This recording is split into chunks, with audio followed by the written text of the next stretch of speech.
Out of here if you want. We don't smoke, so. Oh no, that's good. I don't either. Later that.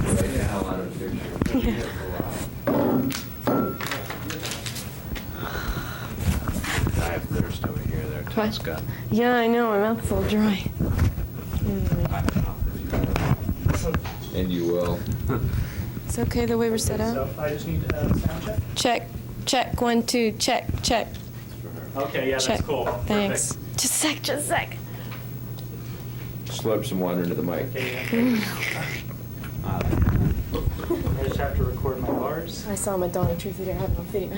Just sucking on the Avion bottle. Yeah. Give me hand to the Avion bottle. Yeah. You gotta respect a girl who comes out.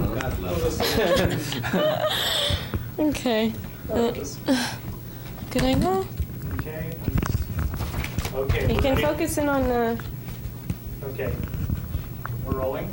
Okay. Do this, but at the end, you know, the record has a real snap to it because all the beats are right where they should be, and everything's exactly right. So, It's very precise. you know, there's nothing left to do on it. There's nothing I'd change.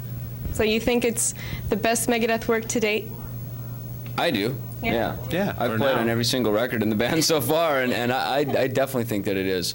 You know, all the way down the line, from just the fact that we all like each other, you know, as a result of us being good musicians and being able to play together, and we wrote good songs, and Well, I noticed there's been more band contribution on this album as opposed to the past. It was more like Dave Mustaine control. How did this surface?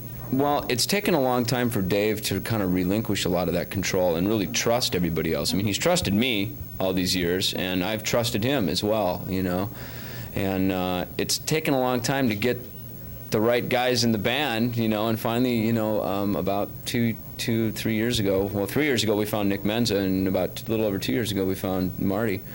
And, you know, I guess it was just meant to be, and it's like there's a lot more trust and communication in our band.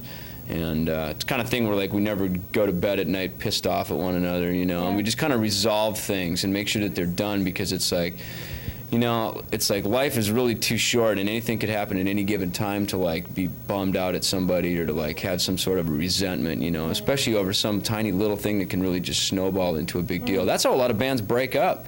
Some stupid little thing, you know, some guy, like, you know, whatever it may be, over a girl or over drugs or over a songwriting credit or some money or something like that, you know, that the issues never get resolved, and next thing you know, it's like it's a couple years later, and, you know, and it's like you're an SOB and you did this and da-da-da, and bands just break up. People go their separate way, and it would be a real shame for us to break up the chemistry that we have in our band right now. So you feel this lineup is working out great, since you guys played, you and the drummer also played on the last album. This one's working out? I do. I would hope that they do, but I definitely do, yeah.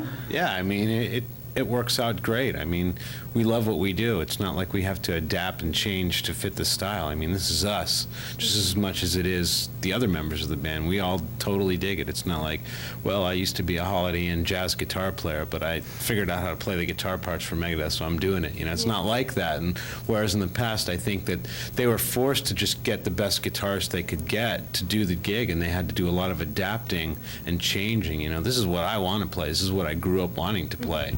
So it's not really a big deal. You know, it's great. It's natural. Now, you've been with Megadeth since '83, the beginning. What do you say that Nick and Marty brought to the band that other guitarists and drummers didn't? Well, on a musical level, Marty brought a lot of melody and brought a lot of kind of a, you know what, it's like with Marty and Dave, there's now like a guitar team going on, you know, and on the last record, Dave and Marty played a lot of similar parts and doubled a lot of things together. On this new record, there's really two separate guitar parts going on a lot of the times, you know. A lot of the songs really sounded incomplete with drums, bass, and Dave's guitar part on it until Marty came in and made these embellishments on there that really, really opened things up and really brought a melody to the song that was needed. And Nick, I mean, Nick is a powerhouse drummer. Whether he's like playing, you know, total double bass beats, or whether he's just like laying back, locking into a groove, playing like a straight ahead, you know, 2/4 beat. You know, when Nick plays, he means it, and it's like, I think that Nick really has a style that no matter what he plays on, you can go, wow, that's Nick Menza from, you know, from Megadeth playing on that, you know, and that's cool. Plus, Nick is a character. You know, I mean, he can wind everybody up, you know, and he's kind of like the epitome of like a rock and roll drummer. Right. You know, real carefree attitude. He grew up in a musical family. His father is a well-known bebop jazz saxophone player. So he's grown up around music and the environment his whole life, which is cool because he has a real I don't care kind of attitude, you know, not like I don't care, like screw you, but like kind of like, you know, it doesn't really matter because I play drums and this is what I do. So, you know, it's just a good attitude to have. What about Dave Mustaine? I mean, he's gone through recent rehab and he's a new father now. Has he changed much, do you find? He's, you know, he's definitely changed a lot of his of how he looks at things, and he's become a lot more accepting of everybody in the band. That's probably the best word to sum him up, is he's a lot more accepting. I think in the early days he wasn't really too accepting of how everybody else was, you know, and he had a lot to say and a lot to prove, and he still has a lot to say, but it's like, I think that he's finding out that people are more interested in what he has to say because he's, you know, because he's kind of, he hasn't mellowed out, but just because he's taken a little bit different approach to it.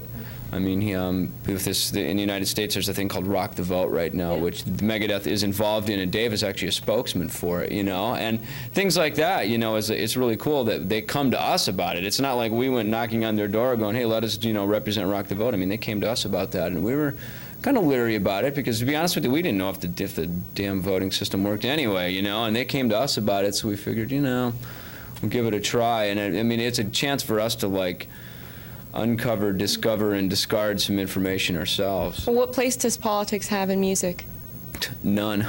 I mean, it really doesn't. You know, we write songs about a lot of different things, and usually it's like when we see something that we don't like, or we see something that is wrong or really screwed up, we write a song about it, and people come at us like we're trying to be some sort of metal messiah, political, you know, political preachers or something, but we're not. You know, I mean, there's so many politics in everything, man. There's politics in everything that you do in your life. There's politics in everything that we do, you know, from the minute we wake up until the end of our day. It's not just governmental politics. You know, people think politics and rock music, you know, they immediately think of government politics, you know. There's a lot of other sort of political things to write about. Okay, let's just go back to the album for a bit. Now, Dave, you're responsible for the lyrics to Foreclosure of a Dream. So what prompted you to write the song? What's the storyline behind it? That is something that happened to my family, actually, who were farmers in the Midwest, in Minnesota, right? And basically it was the foreclosure of the American dream, you know, and it was something that had happened to my family, and that was kind of the inspiration for it. But I wrote those lyrics kind of a little bit more general because I think that a lot of people in the United States have started to feel that sort of thing of like, you know, what's the point of going out and pursuing the American dream when it's all just a pie-in-the-sky dream anyway, and it's never going to happen, you know? People work their whole lives to set themselves up for something, and it's like because of something beyond their control, they're foreclosed upon. And a lot of people outside of the U.S. like look at the United States of like, wow, there's the land of opportunity, you know, this is the big chance for me. If I move to America, I can make these things happen. And they're finding out that it's not real. The American dream is sometimes becoming the American nightmare.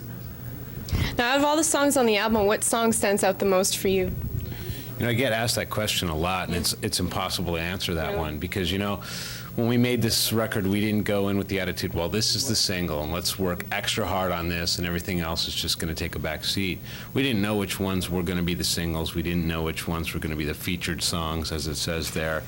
And we took each song separately and just completely nurtured it and made it a great entity amongst itself and separate from each other song. You know, each song's got a separate topic. Each song sounds totally different from the other song, and it took different kind of thoughts and feelings to put it together. And so when you're that close to it, it's hard to say, well, my favorite song is Symphony of Destruction. And, you know, maybe it changes every week, you know, which song is your favorite, but it's impossible for me to pick it because I'm just equally as close to all of them. You know, we never really put any special attention to any song. We have the same attention to the B-side of Symphony, Breakpoint. You know, we put the same amount of attention to that song, which just made it as a B-side, as to the title cut, Countdown to Extinction. It's all exactly the same. And then the record company decided, you know, we're going to make this video first, and then we're going to make this our first single, and we're going to release this first and that. And we basically gave them the product, and they said, here's the strategy. What do you think of this? I guess it was released probably just this last week, from what I know. Yeah, it's different in different parts of the world, but as far as I know, in Canada, it was just like this last week. Do you often get rotation on MTV? How generous are they with Megadeth? Right now is the first time in our history that we're getting massive, heavy rotation during the daytime, which usually we'd get pretty regular rotation on Headbangers Ball once a week in America, but now it's during the day, it's every day, many times, and that's just really cool. They're playing symphony, and we also played live on this program called Hanging with MTV, where they filmed that, and they're showing that version also in rotation during the daytime. So we're getting it finally. All right, well, we're running out of time, but let's just go back now and close this up. So when do you start to plan, when do you think you're going to start to tour in Canada and the rest of the States or Europe? The official first date of the tour is going to be a Monsters of Rock show in Italy in September. Yeah, and I think we're going to do like 3 of those shows in Europe, at least as it stands right now. Believe me, you know what?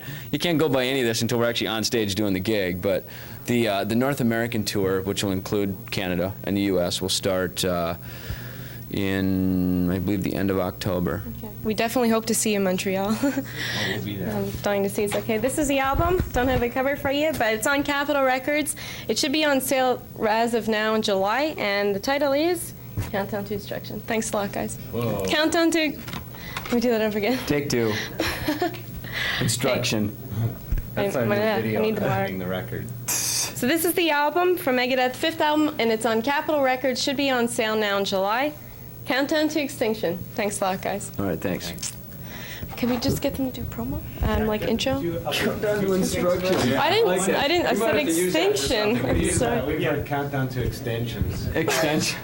I know what it There's is. 2 things. We need an ID. Just kind of say you're watching CUTV. Say who you are. What are we watching? We're watching what? CUTV, Concordia University Television, and the other one you want to do the same kind of thing, but intro your video. Okay, we'll just do CUTV. I'll start. You say it. Okay. I'm David Ellefson. And I'm Marty Friedman from Megadeth, and you're watching CUTV. Now do the same thing and introduce. Should we say the actual video or just make it generic? Make it generic, kind of. Like this is our new video? This is just you're watching. Stay tuned for Megadeth. Okay. Yeah. I'll start it. Okay. Hi, this is Marty Friedman. And I'm David Ellefson.